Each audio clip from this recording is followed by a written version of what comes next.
Chapter 22. On the 8th day, when it was time to circumcise him, he was named Jesus, the name the angel had given him before he'd been conceived. From the time of their purification, according to the law of Moses, had been completed, Joseph and Mary took him to Jerusalem to present him to the Lord, as it is written in the law of the Lord. Every firstborn is to be consecrated to the Lord, and to offer a sacrifice in keeping with what is said in the law of the Lord, a pair of doves or 2 young pigeons. Now there was a man in Jerusalem called Simeon, who was righteous and devout.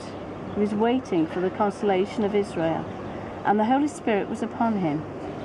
It had been revealed to him by the Holy Spirit that he would not die before he had seen the Lord's Christ. Moved by the Spirit, he went into the temple courts.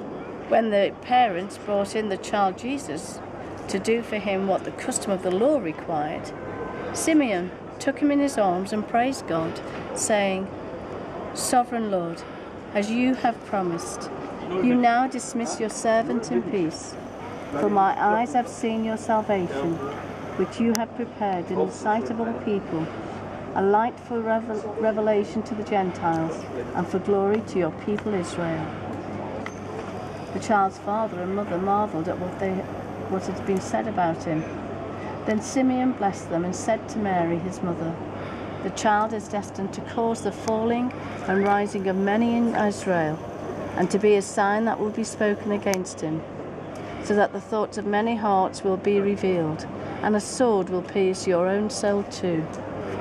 There was also a prophetess, Anna, the daughter of Phanuel of the tribe Asher. She was very old. She had lived with her husband 7 years after her marriage, and then was a widow until she was 84. She had never left the temple, but worshipped night and day, fasting and praying. Coming up to them at that very moment, she gave thanks to God and spoke about the child to all who were looking forward to the redemption of Jerusalem.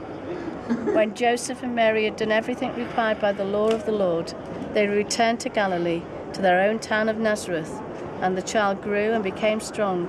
He was filled with wisdom, and the grace of God was upon him.